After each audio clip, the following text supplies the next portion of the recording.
the science of art. Paint it all! Whoa! Look at that! Science Club for Girls Life. Let's all take one deep dive into the world of science, technology, engineering, and math. Get your safety goggles, 'cause we're making things explode. Science is so fun, so let's take it on the road. Meet a young scientist just like you and learn all about what they do. We'll even learn science that's in the news through one-on-one interviews with SCFG Live and friends. Experimenting never ends. Now let's see what's in store. Just press play and get ready to explore. Ho, ho, ho, ho, hey, hey. Ho, ho, ho, hey, hey. Oh, hey everybody! We didn't even notice you there. We were so involved with our paintings. We sure were. Sally, what were you painting? Well, I was painting a beautiful snowflake. It's been snowing so much. I just love to see the snowflakes. Wow, it's a beautiful drawing, Sally. What were you drawing, Hannah? Well, I was painting something a little bit different than snow. I was painting a day at the beach. Wow! Wait, Hannah, why'd you pick a day at the beach? Well, I absolutely love going to the beach because I get to spend time with my family and friends. And I love swimming in the ocean, Sally. Wow! So it sounds like you were using your painting to express your emotions about going to the beach. I sure was. Do you ever express your emotions through painting? All the time. It's so much easier to express through a picture for me than words sometimes. So it is very helpful. Do you know what's cool, Sally? What? Sometimes scientists also express what they learned about the world through their science experiments and science reports. I didn't even think about it like that. Wow, maybe that's why I love science and art so much. They are really similar in a lot of ways. Both scientists and artists love to explore the world around them and learn brand new things, and then share that information with everyone else. Wow! Oh my goodness! I want to be an artist scientist. I do it all. I do too, and you're lucky, Sally, because in today's episode, we're going to use science to create art. Wow! Are you serious? Yep, it's going to be a lot of fun. Are you ready? Yes, this is my dreams come true. Awesome. Scientists out there, also artists, are you ready? Yeah. Fantastic. Let's go! Woo! Wow, Hannah, I do love drawing and painting, but I really want to try something different to make art today. Oh, Sally, I have an idea. What? How about we use the sun to create art? The sun? How are we going to use the sun to make art? Well, artists have actually been using the sun to create something called photograms for a really long time. Photograms are like taking a picture, but we use the sun instead of a camera. It's possible with something called photosensitive paper. Photosensitive paper. Well, that sounds very confusing. How do you use that? It is a little bit confusing, but it basically uses chemistry. You see, there's chemicals on the photosensitive paper that react with sunlight, and when this happens, a color change occurs. Whoa! That is very, very cool. Wow, so if I put like a piece of paper shaped like a circle, the circle will come out in a different color? That's right. Hey Sally, I have an idea. How about we make some photograms of our own? Yeah, I would love to. Let's do it. All right, to make a photogram, you'll need a few different things. The first is some photosensitive paper. You can get this online. Some other objects to put on the paper. Cardboard, some tissue paper, wood, wax paper, and some fun objects that I found around the house, like this ladybug. Oh, is that real? No, don't worry, it's not real. Now in a photogram, we're going to use the sun to create different shapes on our photosensitive paper. Now, the sun will react differently when it hits different objects. For example, this cardboard. When the sun hits this cardboard, what do you think is gonna happen, Sally? Well, sometimes when I put a flashlight on the cardboard, light doesn't come through. So I think that when we put it on our photosensitive paper, the sunlight won't touch it and it'll be a solid square. That's a great hypothesis, Sally. And in fact, I think you might be right. I have a flashlight here to model the sun. And when I shine the flashlight, can you see any light coming through the cardboard? No. Nope. So I think you might be right that when the sun hits this cardboard on our photosensitive paper, I don't think there'll be any color change because the sun won't be able to get through. But what about with this tissue paper? Let's try. Oh, can you see anything coming through the tissue paper, Sally? Yeah, I see a little bit of light. Definitely. So when we place this on our photosensitive paper, do you think the sunlight will be able to pass through the tissue paper? I think so. I think it'll be a little bit of a color change. I think you might be right. What about this piece of wax paper? It's kind of similar to the tissue paper, huh? Yeah, I think that the light's gonna pass through it and you're gonna see some of the light. Let's try. Oh, you sure are right, Sally. Woo! So probably a similar thing will happen with the wax paper as with the tissue paper on our photosensitive paper. Now it's time to arrange all of our objects into a pretty design on our photosensitive paper. Are you ready? I'm so ready. All right, let's do it.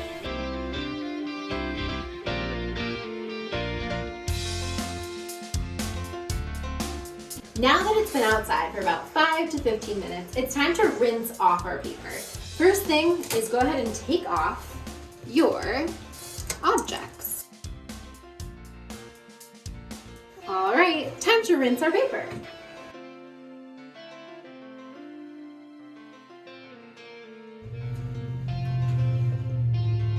Wow, Sally, look at our photogram. Whoa, that is so cool. So wait, what happened? Great question. Well, you'll notice that our solid objects, like our cardboard, made the biggest color change because the sun was not able to pass through the cardboard. It blocked the paper from changing color. So the inside stayed the same light blue that it started with, and then on the outside where the sun was touching all around the heart, it had a chemical reaction to the sun, so then it changed colors. That's Whoa! right. Isn't that cool? And you'll notice down here we had our wax paper, but there was no change at all because the sun passed right through the wax paper. Yep, and over here we had our tissue paper, and you kind of see a little bit of a change, but not as much as the big heart, which is my favorite shape. Definitely. Wow, this is really cool. Isn't it neat that we can make art with science? It is awesome! Super cool. Definitely check out making your own photogram at home and send us a picture. Yep. Thanks, young scientists. See you next time. Bye!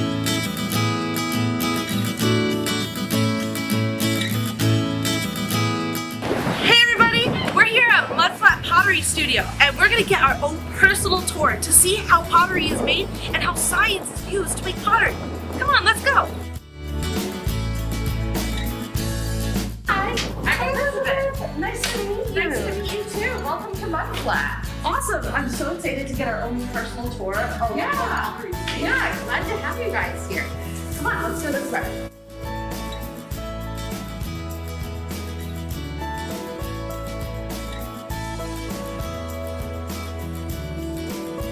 So, Elizabeth, how do we start before we even make pottery?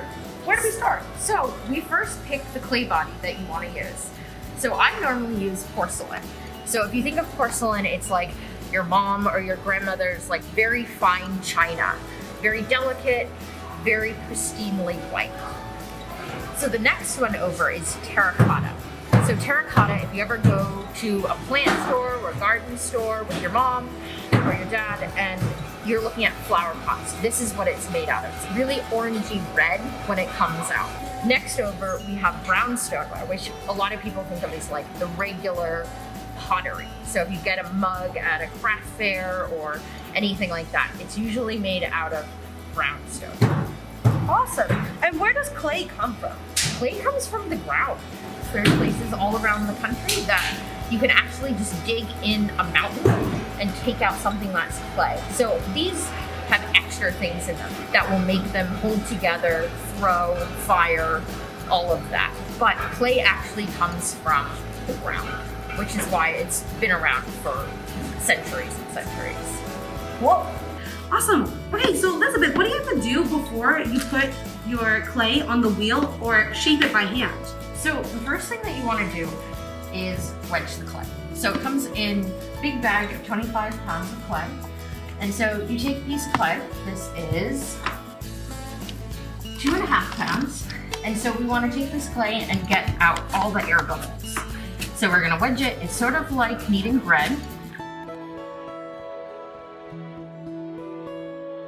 How do you have to get the air bubbles out? So you want to get the air bubbles out because you don't want it hard to throw with bubbles in clay. It feels like lumps. And then when it's in the kiln, you want to make sure there's no air bubbles because it could explode when the air gets hot. Air is made up of teeny tiny little things called molecules. When those molecules heat up, they move faster and farther apart from each other. For example, let's say we have a water bottle, and let's add a balloon onto it. Make sure the balloon is extra tight so no air can get in or out. If we place that water bottle and balloon in a cold bath, we won't really notice any change because the air molecules are cold and therefore close together. But if we put that water bottle in a hot bath, we'll start to see the balloon inflate and get bigger as those air molecules heat up, moving farther apart and moving faster. This is why we don't want any air bubbles in our pottery, because when we put it in the kiln or stove, if it has air bubbles, those air molecules will start to move faster and farther apart and eventually crack our pottery. So now we can put it on the wheel and make something. Awesome. So excited. Wait, Elizabeth, I'm curious. What is this tool that you're using to make the pot? Yeah, so this is a wheel.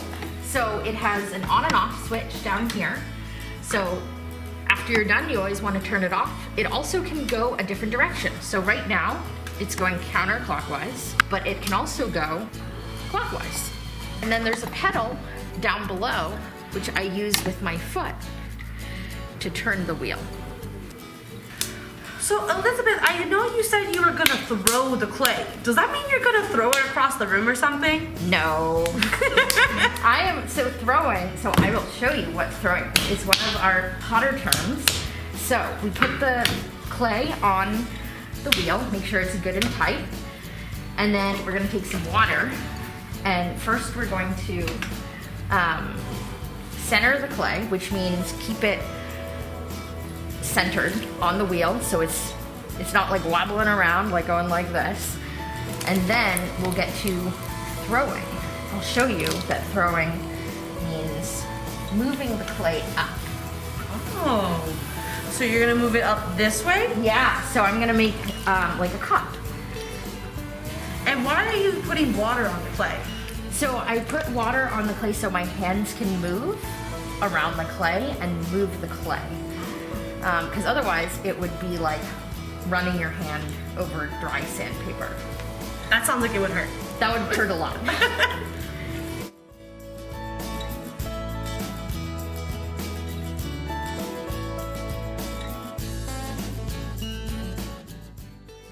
This looks like magic, Elizabeth. It's a little magic. But it's a lot of science here too, right? Yeah.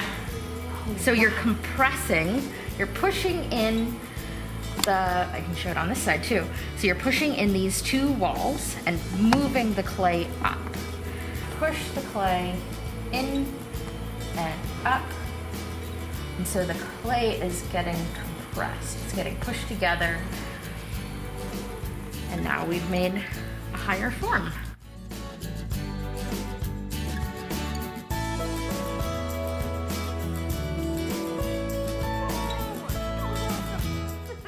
So Elizabeth, now that you've made your piece and you took it off the wheel, what happens next? So what happens next is that the piece needs to dry. So we would let it sit on the board that it's on where I took it off. and it would dry for a couple days, and then we'd actually trim it down. So trimming means you're just carving off extra clay. So after we do that, we would put it on a cart like this, and so it dries for a while, and it becomes, we call it bone dry. So very, very dry. So which means that it's ready to go into the kiln, which is like a very, very hot oven. And then it comes out like this. So this is a different color, and, which you can't feel it, it's much, much lighter, which means that all the water has been essentially cooked out of it. It's been evaporated out of it. So now it's very porous, like a sponge. So you would be able to dunk this in the glaze, which we're gonna do in a second, and it's going to be able to absorb it. So now that it's all dry, bone dry, then got into the kiln and it's really hard. Now we're ready to put colors on it. So how do you put the colors on it? So colors are known as glaze. So if you look at this whole board, these are all different glaze combinations. So we're gonna use vellum blue, which is a dark blue, greenish dark blue. And we're gonna put it on this piece. So this is what it's gonna look like, which is completely different. So you can get you to hold this, and then if you wanna look in the bucket. Wait a second. That looks like brown. Does not look like this blue color that we have over here. How does it change from this color to this color? So this is a whole bunch of different ingredients that will turn liquid once it goes through the fire. Awesome. So you could say it's kind of like a chemical reaction happens. Exactly. When the fire hits it, a chemical reaction, and then it changes into a different color. Like a cake. Yeah. How a cake has a chemical reaction. Exactly. It is all chemistry. Glazing is all chemistry. That's how we end up with such a beautiful product at the end. Awesome. So are we gonna glaze this thing together? We are totally gonna do that. So the first thing is we wanna make sure there's no dust or any type of extra clay on this that may have landed on it. So we're gonna take it's like a washcloth, a towel that's wet, and we're just gonna wipe it off. Now it is ready to go. So we're gonna dunk this in.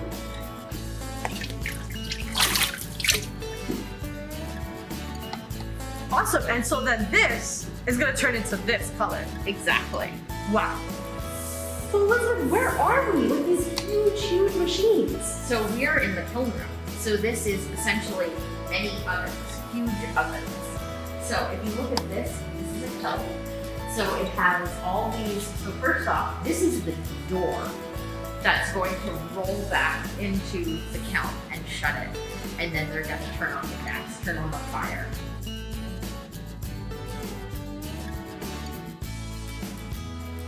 Wow, those are really tall. You could fit a lot of pieces You in can here. fit many, many pieces. Yeah, and then when the door gets shut, locked, it goes up to around 2,200 degrees. 2,200 degrees. Very, very hot. That is so hot. Yes, hot enough to liquidate glass. That's what we're doing with the kilns. Wow. So now we're here with all these finished pieces. And Elizabeth here has a piece that it's gonna look like that after the glaze that we just did. That's awesome. Yeah, very awesome. So this is vellum blue, and if you remember, it was just kind of powdered brown water. But all of this, so it went through the kiln and it melted. And so now it is, which you can't feel, but maybe Francesca can feel, it's very glassy, very smooth, and it would look just like the cups that are in your cabinet. Thank you so much, Elizabeth. I had no idea how much science there was in pottery. You have technology, you have physics, Chemistry, so much chemistry, so much physics. wow. Thank you so much for showing me around and showing me all those pieces. It's such a great day. Yeah, absolutely. This was so fun. I'm so glad you guys came here. Thanks so much for coming to Butterfly. Awesome. All right, thanks, you scientists. See you next time. Hey, Science Club. We're here with my good friend, Hazel. Hazel, you want to say hi? Hello. And we're going to be doing a fun experiment today. Hazel, you want to tell everybody what experiment we're doing today? Paint rockets. We're doing paint rockets. You got to say it louder. What are we doing today, Hazel? paint rockets. Yes, we're doing paint rockets. We're gonna be using science to make art. Oh man, do you know what kind of art we're making today, Hazel? Abstract. Yes, we're making abstract art. It means that you can't really tell what you're looking at. You know, you might not be able to see a face or an animal or a house, but you'll be seeing a bunch of things, and it can mean whatever you want. So today, we're gonna be using science to make abstract art. Hazel, are we ready to tell our viewers what we're gonna need for this experiment? All right, we're gonna need some paint. We're gonna need some film canisters. We're gonna need alka seltzer tablets. We're gonna need funnel. We're gonna need either mason jars or cups. And we're gonna need some water, but our water's kind of hard to carry, so we're not gonna lift that up. And you're gonna wanna wear clothes that you're not afraid to get dirty. Right, Hazel? Yep. All right. So, first step that you're gonna wanna do is select your palette. Hazel, do you know what a palette is? A palette is just a selection of colors that you're gonna use on your painting. So, Hazel, I'm gonna leave it up to you, the artist scientist, to select our palette. What colors are we gonna be using today? We're gonna be using red and blue and purple. Those are gorgeous colors. All right, let's set up our palette. All right, so first step that we're gonna wanna do is get our mason jars or cups, and we're gonna put our paints that we selected into the cups. All right, are you ready? All right, here.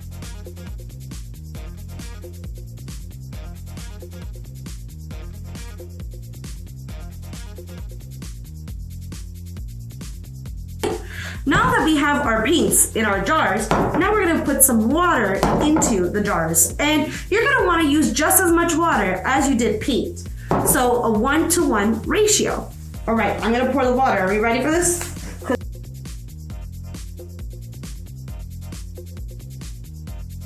All right, so now it is time to mix our paint and our water so that they are thoroughly mixed through. All right, are we ready to mix?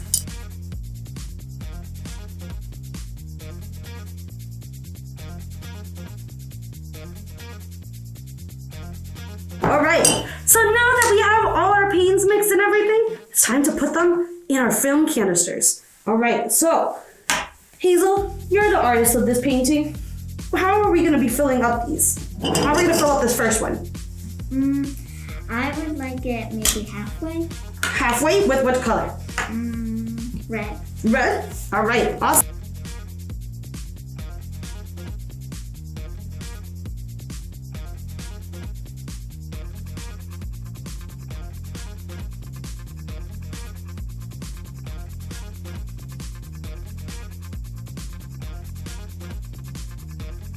All right, now that we have all of our colors here that Hazel selected, we're gonna go outside and do our rockets. You ready?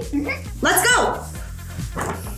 Here we are, young scientists. I'm here with my friend Hazel, and we're gonna do our experiment and our artwork all at the same time. Okay, so what's gonna happen is that Hazel's gonna put this alka seltzer tablet into the film canister. And what that's gonna happen, a chemical reaction is gonna happen inside the film canister. It's gonna build up air and it's gonna explode. Are you ready for this? All right, make sure you have an adult near you for this part. All right, so you're gonna put it in and then I will put the cap on. You ready? Ready?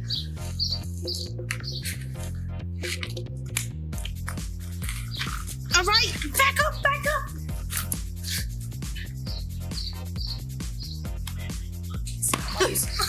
Oh, that was so cool!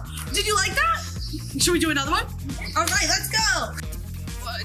Oh man, this one's really, really full. All right. Can you hit all the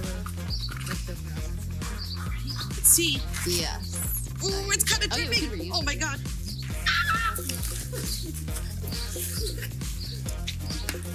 Oh, it didn't even move. They were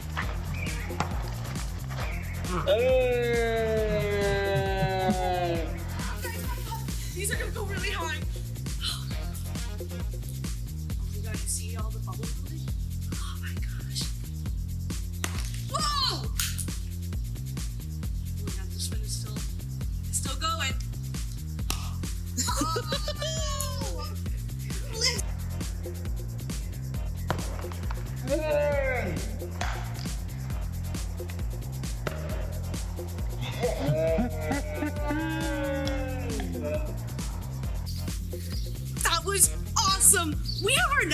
scientist artist right here who did this art project right here. What do you think, Hazel? What do you think of your results? It's good. Yeah! So wait, can you tell me what happened when there was less liquid in the canister?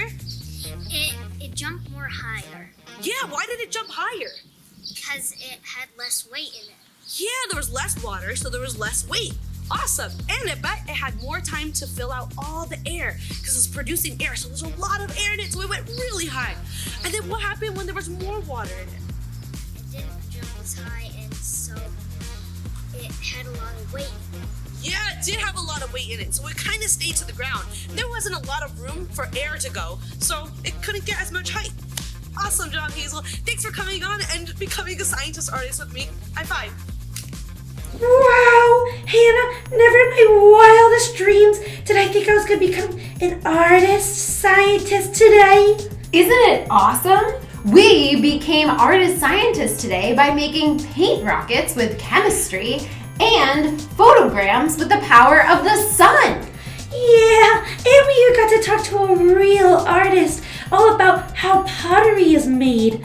I didn't know artists knew so much about science. They sure do. Artists use science all the time, and scientists sometimes use art in their work too. Yeah, it's awesome.